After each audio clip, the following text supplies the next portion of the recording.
তারাবির নামাজের নিয়ত কিভাবে করব? তারাবির নামাজের নিয়ত কিভাবে করবেন? কারণ মুখস্থ আছে তারাবির নিয়ত?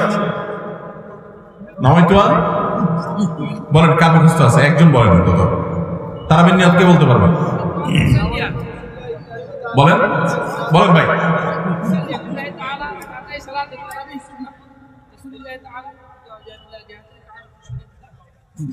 মাশাআল্লাহ মাশাআল্লাহ, এবারে পুরস্কার দেওয়া উচিত।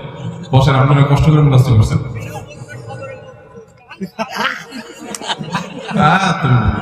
রোগলো সদর লোক ভাই, কালো কালো। আচ্ছা ভাই, তারাবির নামাজ বা যে কোনো নামাজের নিয়ত জরুরি। নিয়ত ছাড়া কোনো আমল হবে না। কিন্তু নিয়তটা হলো মনের ইচ্ছার নাম। নিয়তটা কিসের নাম? আমি ভাইকে দিয়ে নিয়তটা কেন শুনছি সেটা আপনারা জানেন? জানেন না আপনারা? আমি ওনাকে দিয়ে কেন শুনলাম বলেন তো? কে বলতে পারবেন? কে বলতে পারবেন? আমি ওনার দিয়ে এই জন্য শুনছি যে ওটা আমার জানা ছিল না। এটা হলো সত্য কথা। ওইটা আমি নিজেও জানি না। নামাইতুয়ান দিয়ে শুরু এটা জানি, কিন্তু বাকি শেষটা আমি জানি না। এই জন্য আমি চাইছি একটু শুনতে আর কি। আমি জানি না এই জন্য যে কোরআন হাদিসে কোথাও পাইনি।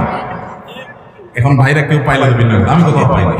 এই নিয়ত মুখে এরকম গদবাদা উচ্চারণ করা, হ্যাঁ একটা পাইছি আমরা ছোটবেলা বগদাদি কায়দা। বগদাদি কায়দা এটার জন্য কত মাইদুরে হতে খাইছি, পাইয়া তখনই ভুলে গেছি। এটা পরবর্তীতে কোরআন হাদিসে যেহেতু পাই নাই, এই জন্য আর আমরা ওটা মুখস্থ করি নাই।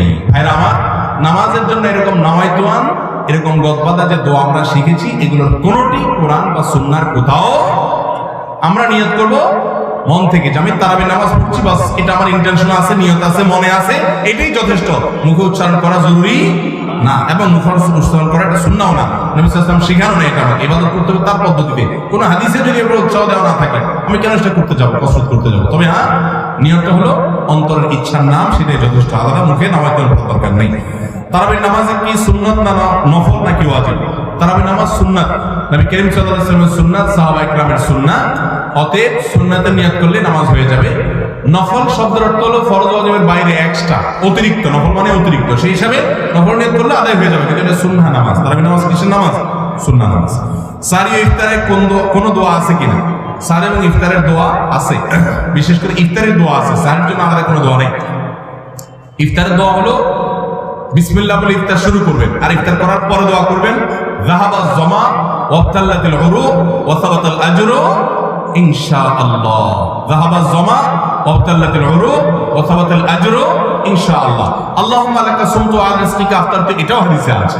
কিন্তু এই যাহাবাজ জামা ওয়াবতাল্লাতিল উরুক ওয়া সাবাতাল আজরু ইনশাআল্লাহ যেটা বলেছি, এইটা বেশি অনেক হাদিসগুলোতে আছে এবং সনদ দিক থেকে অনেক বেশি স্ট্রং, অনেক বেশি প্রসিদ্ধ, এবং অর্থটা বেশ চমৎকার। যাহাবাজ জামা মানে হলো আমার ক্লান্তি দূর হলো,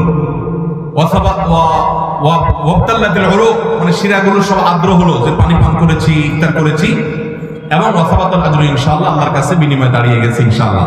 এটা ইফতার করার পরে বা কিছুটা খেয়ে তারপরে এটা পড়া সুন্নাত। যাহাবাজ জামা ওয়াবতাল্লাতিল উরুক ওয়াসাবাতাল আজরু ইনশাআল্লাহ। আর ইফতারের একবারে শেষের দিকে আপনার